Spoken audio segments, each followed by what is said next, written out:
Mutiara Hikmah Official, menyingkap hikmah di balik sunnah.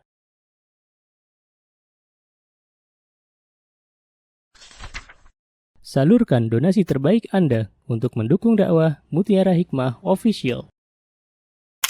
Mari siapkan bekal akhirat kita. Jangan lewatkan kesempatan emas ini. Ayo kita berkontribusi dalam program pembangunan Masjid Mutiara Hikmah yang dibina langsung oleh Ustadz Hanan Yasir MA dan Ustazah Imro'atul Azizah.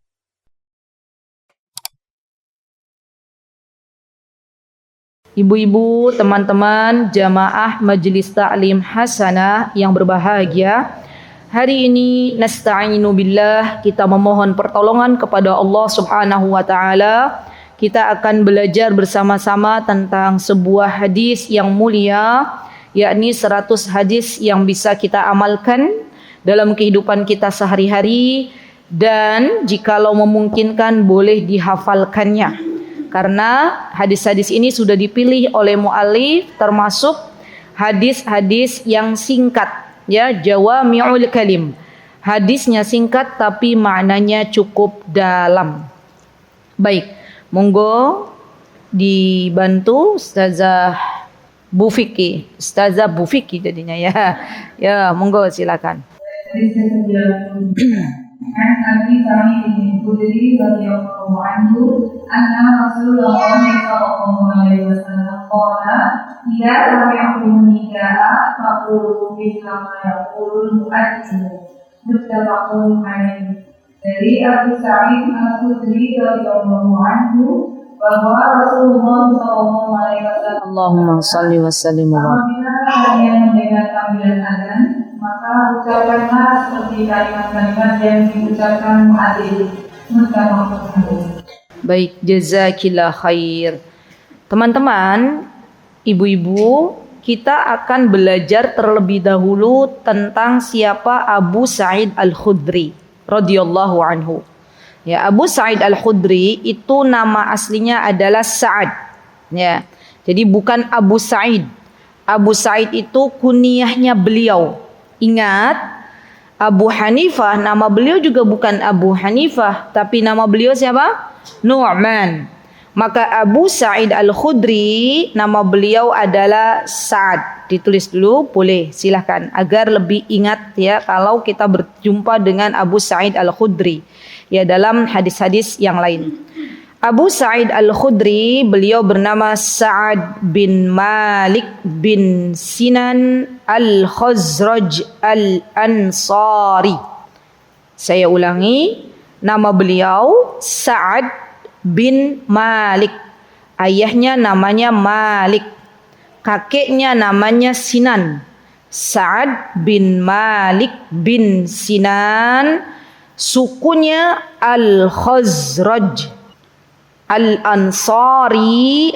Di sini beliau berasal dari Ansar. Karena dulu para sahabat, teman-teman, ya ada dua kemungkinannya. Kemungkinan mereka adalah kaum muhajirin dan kemungkinan mereka adalah kaum Ansar. Kaum muhajirin berarti sahabat ini berasal dari Mekah. Kaum Ansar berarti berasal dari kota Madinah. Sebagaimana kita tahu, Madinah dulu namanya adalah Yathrib. Dan sebelum menjadi Madinah ada namanya Thaibah. Ya, jadi kalau mungkin teman-teman pernah dengar ya Thaibah gitu, yang dimaksudkan Madinah. Itu nama yang disematkan sebelum menjadi kota Madinah. Dan kota Madinah itu sendiri, teman-teman, dalam penamaannya, ya alangkah baiknya kita menamakan dengan sebutan Al-Madinah An-Nabawiyah daripada Al-Madinah Al-Munawwarah. Kenapa? Karena ketika kita menyebutkan Al-Madinah An-Nabawiyah artinya kota Nabi. Tapi kalau kita menyebutkan Al-Madinah Al-Munawwarah itu artinya adalah kota yang bersinar. Jadi kadang kita kan suka nyebutnya mau kemana? Mau ke kota Madinah Al-Munawwarah gitu. Ya, sebenarnya ya yang lebih baik lagi adalah mau kemana? Ke Al-Madinah An-Nabawiyah. Ya, baik. Nah, Beliau Abu Sa'id ini ya berasal dari tadi mana suku apa tadi? Suku Khazraj. Suku Khazraj ini bagian dari orang-orang Ansor. Ya. Dulu Rasulullah Shallallahu Alaihi Wasallam ketika beliau mendatangi kota Madinah, maka di antara orang-orang yang menolong Rasulullah Shallallahu Alaihi Wasallam adalah dari Ansar. Maka Rasulullah SAW mempersaudarakan antara Khazraj dan Aus, dan ini adalah dua suku besar di kalangan orang-orang Ansar. Baik, ayahnya beliau Malik bin Sinan adalah seorang sahabat Nabi kita Muhammad SAW. Jadi ayah sama anak itu Masya Allah sama-sama sahabat. Masya Allah ya, keren banget ya. Masya Allah. Dan ayahnya Abu Sa'id ini yang bernama siapa tadi ibu-ibu? Malik bin Sinan. Beliau gugur di peperangan Uhud. Ada yang tahu perang Uhud di tahun keberapa? Tahun berapa Mbak Mia? Dua atau tiga? Dua itu perang Badar. Nah, dua itu perang Badar. Dan perang Uhud terjadi setelah peperangan Badar. Perang Uhud terjadi pada tahun ketiga Hijriah. Kenapa? Karena ketika perang Badar kaum muslimin dimenangkan oleh Allah Subhanahu wa taala. Dan di perang Uhud itu subhanallah sebagaimana kita tahu kaum muslimin awalnya menang ya. Kemudian setelah itu subhanallah diuji oleh Allah Subhanahu wa taala melihat ghanimah yang ada di bawah ya gunung atau bukit Uhud. Kemudian setelah itu sebagian dari mereka turun.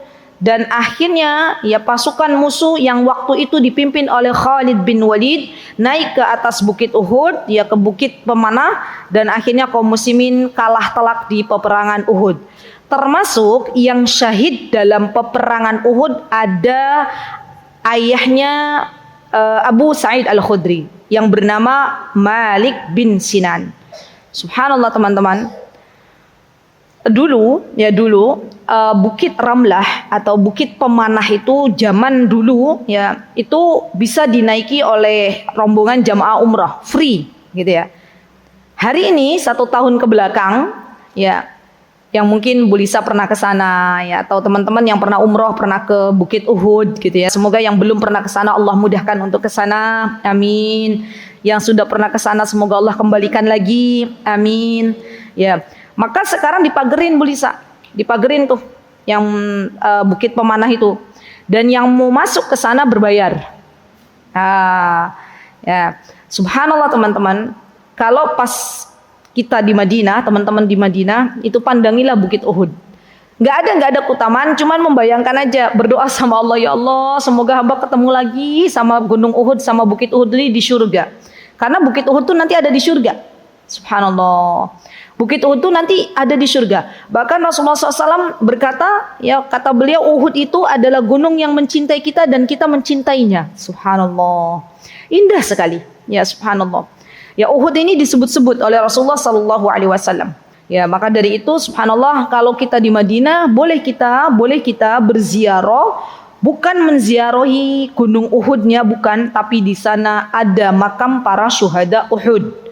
Di antaranya ya yang dimakamkan di sana ada pamannya Rasulullah SAW yang bernama Hamzah.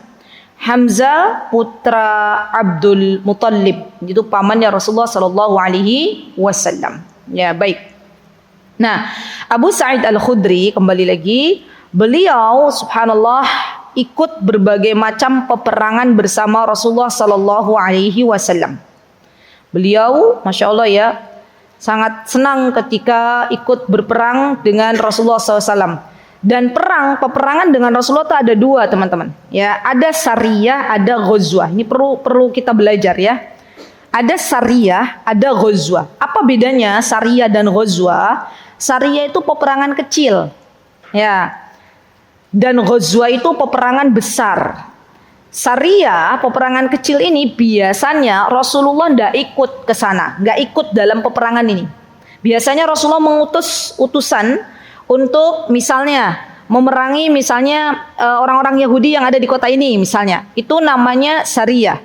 Ghazwah itu adalah peperangan yang besar di mana biasanya Rasulullah Shallallahu Alaihi Wasallam ikut dalam peperangan yang dinamakan dengan ghazwah, seperti ya peperangan Uhud. Ini Rasulullah ikut, ya dalam peperangan Badar Rasulullah juga ikut, maka dinamakan dengan ghazwah.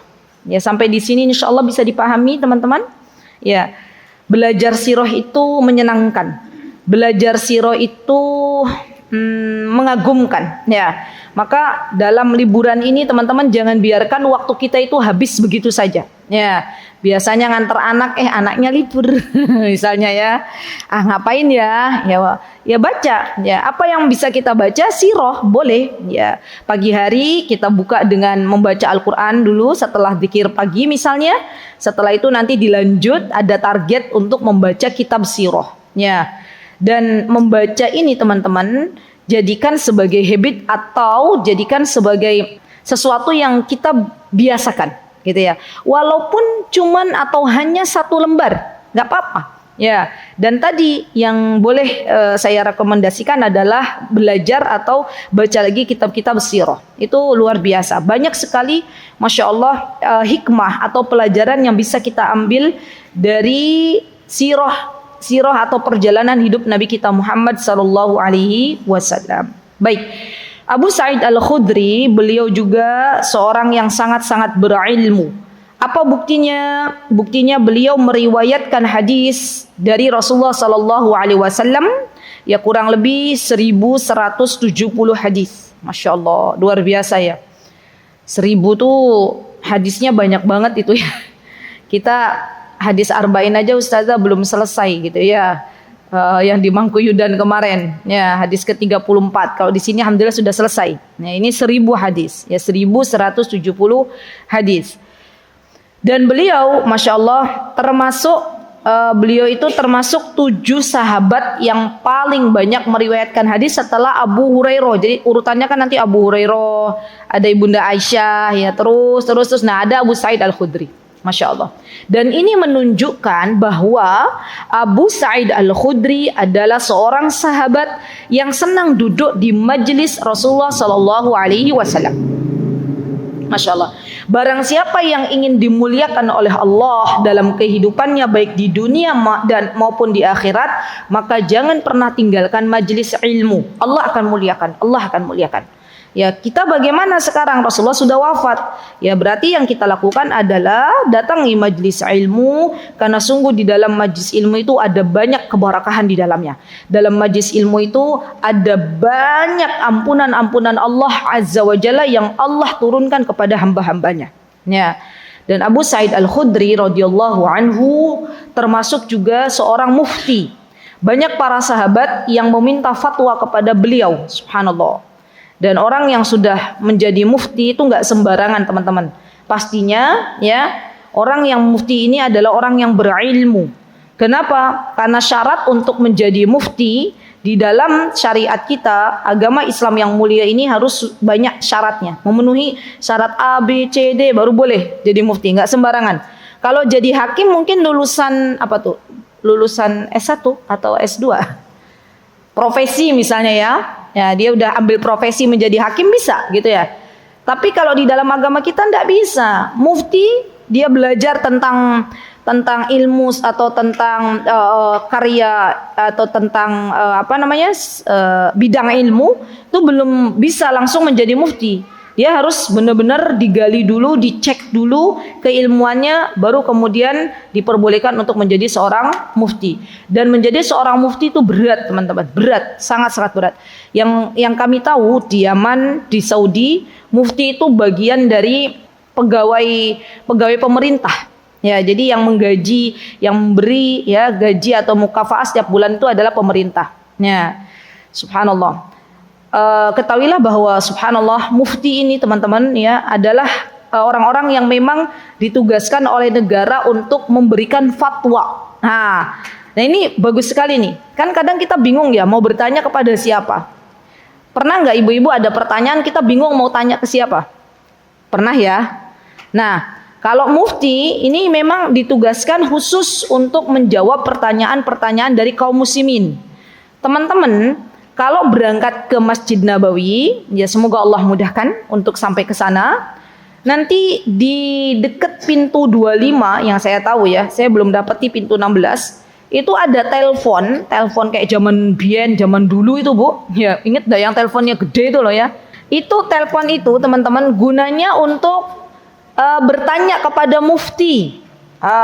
Jadi ada di dekat pintu 25, pintu perempuan itu ada telepon, bukan nelpon saudara, bukan. Ya. Itu buat bertanya ya, di sana sudah ada mufti yang menunggu ya, jadi itu boleh kita tanyakan apa saja, Masya Allah. Dan ini merupakan bentuk kemudahan yang Allah Azza wa Jalla siapkan untuk kaum muslimin ya. Baik, kemudian Abu Sa'id Al-Khudri, beliau meninggal atau wafat di Madinah, di kota Madinah pada tahun 74 Hijriah dan dikubur di pemakaman Baqi' ya.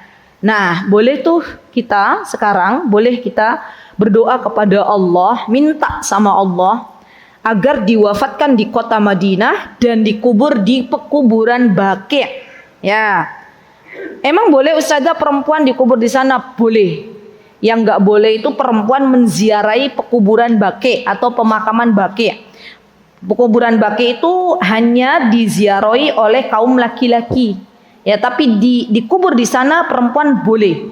Dan tidak semua jamaah umroh yang meninggal di kota Madinah diizinkan untuk dikubur di kuburan Baqi'. Subhanallah, enggak tahu. Saya sampai hari ini pun belum tahu apa syaratnya, karena pernah ada jamaah yang meninggal di kota Madinah tidak boleh dikubur di kuburan Baqi'. Tapi ada juga jamaah lain ya yang meninggal di kota Madinah boleh dikubur di kuburan Baqi'. Yaitu saya kira dari doa ya. Jadi mumpung masih hidup ya teman-teman kita nih, banyak-banyak berdoa. Bayangkan kalau dikubur di kuburan Baqi' berarti satu pemakaman atau satu tempat dengan Abu Sa'id Al-Khudri radhiyallahu anhu. Siapa kira-kira yang pengen dikubur di kuburan Baqi'? Boleh angkat tangan. Wah, masyaallah pengen ya Allah. Ya.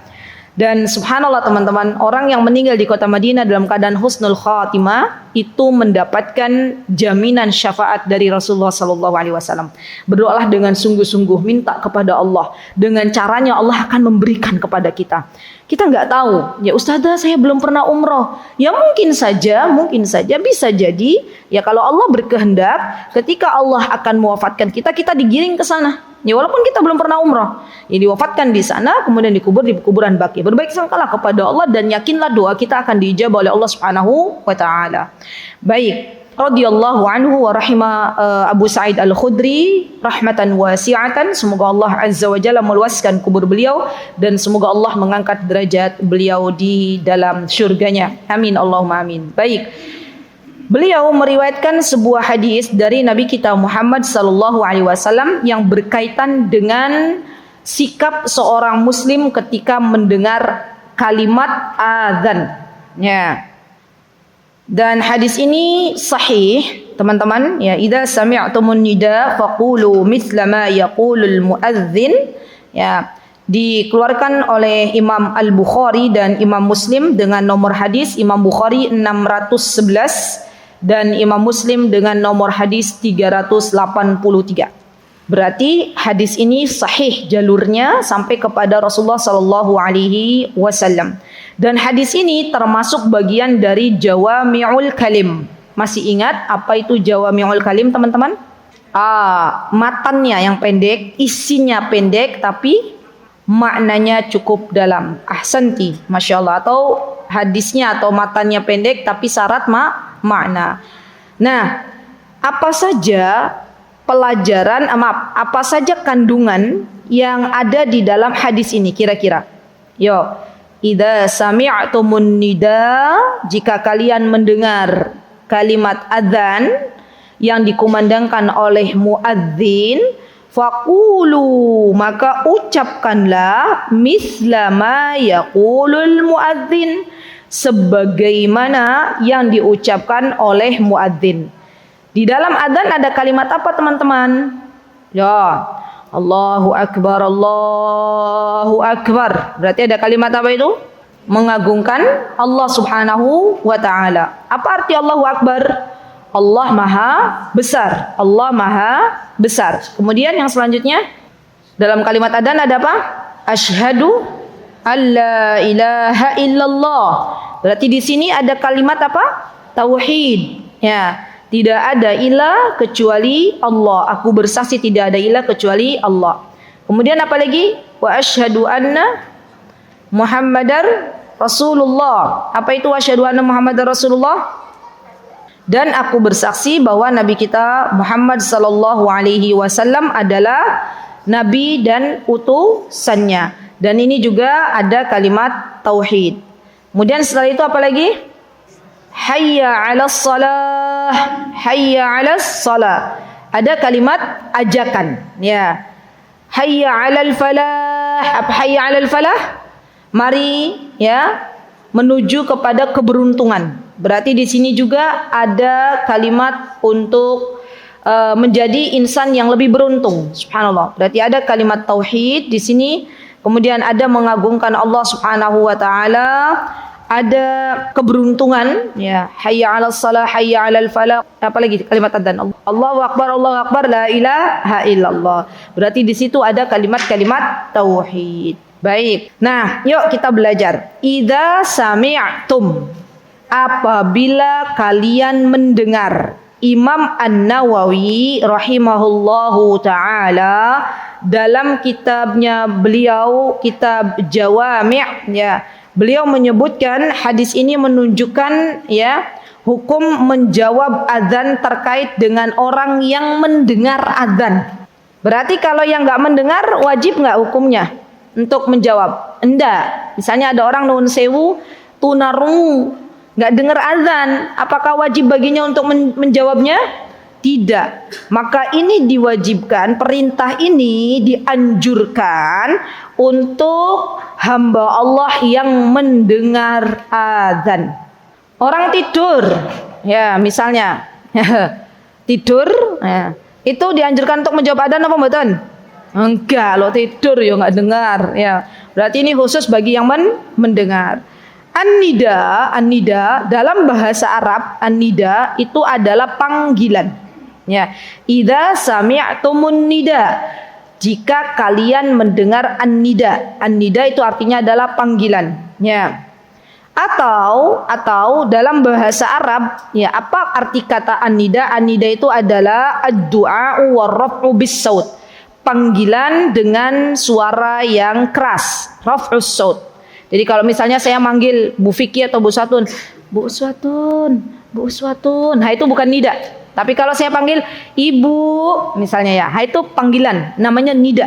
Ya, jadi ada subhanallah, subhanallah, bahasa Arab itu luar biasa. Bahasa Arab itu mengandung banyak sekali kosakata, ya. Sampai dalam panggilan saja ada panggilan yang suaranya keras, namanya apa? Panggilan suaranya lembut, namanya apa? Itu ada sendiri. Ya kalau kita orang Indonesia, ya panggilan aja, gimana? Ya kalau kita orang Indonesia unta ya unta aja. Dalam bahasa Arab enggak. Ya ada unta laki-laki usia sekian apa, unta perempuan usia sekian berapa apa namanya, kambing juga sama, subhanallah. Ya jangan pernah lelah untuk belajar bahasa Arab, teman-teman. Bahasa Arab itu adalah bahasa yang sangat-sangat luas, masya Allah. Ya, dan mintalah kepada Allah Azza wa Jalla guru-guru terbaik. Ya, kemarin ya saya meminta kepada Allah, ya Allah tunjukkan untuk anak-anak kami yang sedang belajar di TCI guru bahasa Arab. Ya, masya Allah. Kemudian ketemu sama seseorang, ya itulah caranya Allah menginfokan kepada saya, Ustazah, ada tuh seorang syekhoh dari Mesir, beliau ahli bahasa, doktor S3, nikah dengan orang Kalimantan, tinggal di Kalimantan. Masya Allah, saya kaget. Ada ya orang Arab perempuan nikah sama orang Indonesia. Biasanya yang saya dengar orang Arab laki-laki nikah sama orang Indonesia perempuan. Ternyata ada. Dan beliau seorang doktor bahasa Arab. Ya, membuka, kata beliau, kata yang memberitahukan saya, beliau buka, ya, dokter itu buka kursus bahasa Arab untuk orang-orang Indonesia. Masya Allah. Wabil khusus para muslimah. Masya Allah. Jadi minta sama Allah. Allah kasih, Allah kasih. Kita nggak tahu caranya kayak mana. Yang penting tuh kita tuh minta aja sama Allah. Ya Allah, tunjukkan ya Allah guru bahasa Arab yang terbaik. Nanti Allah kasih. Gitu ya. Baik. Lanjut. Kemudian di sini faqulu. Apa artinya faqulu, teman-teman? Faqulu. Apa artinya? Ucapkanlah. Berarti kalau ucapkanlah itu fi'il madhi atau fi'il mudhari atau fi'il amr. Oke deh, saya jelaskan ya. Apa sih fi'il madhi? Fi'il madhi itu fi'il yang telah lampau, pekerjaan yang telah lampau. Itu namanya fi'il madhi. Fi'il mudhari itu adalah pekerjaan yang sekarang dikerjakan atau pekerjaan yang akan datang. Fi'il amr adalah pekerjaan perintah. Teman-teman yang belajar bahasa Inggris kan paham ya? Nah, berarti faqulu, ucapkanlah, itu masuk dalam fi'il apa? Amr, kata perintah. Ya, ucapkanlah. Ya. Nah, para ulama menjelaskan ketika ada kata faqulu, ucapkanlah, maka ini mengandung sebuah perintah, anjuran. Ya, jadi kaidah dalam bahasa Arab. Kalau ada fi'il amr dalam Al-Qur'an ataupun hadis Nabi kita Muhammad SAW, berarti ini menunjukkan anjuran untuk kita mengerjakannya. Ya, nah ini pentingnya belajar bahasa Arab. Kita tahu mana fi'il madhi, mana fi'il amr, dan mana fi'il mudhari. Baik. Kemudian di sini disebutkan mislama yaqulu muadzin, seperti yang diucapkan oleh muadzin. Artinya kita mengulang lafaz yang sama dengan apa yang diucapkan oleh muadzin. Jangan mendahuluinya. Muadzin bilang Allahu Akbar, Allahu Akbar. Ya sudah, kita bilang Allahu Akbar, Allahu Akbar. Kecuali di kalimat hauqalah. Apa itu kata hauqalah? Hayya 'alas shalah, hayya 'alal falah. Maka kita enggak usah hayya 'alas shalah, hayya 'alal falah. Ya, ucapannya apa Ibu? La haula wala quwwata illa billah. Ya. Subhanallah, teorinya mudah ibu-ibu, tapi kadang ujiannya berat. Ya, misalnya kita lagi ngobrol sama bestie kita, misal, ya ada kerabat datang nih liburan ke Yogyakarta, masya Allah ya, Yogyakarta sudah mulai dipenuhi dengan plat-plat luar ya, masya Allah. Bagi warga Yogyakarta seperti kita lebih baik menepi saja di rumah daripada harus berjibaku di jalan, habis waktu di jalan. Ya enggak apa-apa, kita persilahkan bagi warga 62 untuk menikmati kota Yogyakarta, monggo dipersilahkan ya. Lah kita orang Jogjanya nggak usah ikut-ikutan ke Malioboro Bu, ya pas liburan ya jenengan ikut-ikutan ke Malioboro ya penuh lihat orang ya, masya Allah. Maka dari itu subhanallah teman-teman ya, kita ya, kalau seandainya misalnya liburan ini, maka yuk kita sempatkan waktu untuk belajar sehingga kita tahu, oh iya ya, paham ya. Misalnya kalau misalnya pas saya liburan untuk upgrading ilmu, boleh nggak belajar bertumbuh dengan ilmu yang Allah berikan? Boleh, silakan. Ya, sekarang itu banyak fasilitasnya dan semoga Allah mudahkan. Baik. Nah, teman-teman yang saya cintai karena Allah, adzan ini termasuk dari syiarnya Allah. Boleh ditulis ya, adzan ini termasuk dari syiarnya Allah. Dan Allah Subhanahu wa taala berfirman di dalam Al-Qur'an surah Al-Hajj, apa kata Allah? A'udzubillahi minasyaitonirrajim. Wa may yu'azzim sya'airallahi fa innaha min taqwal qulub. Subhanallah.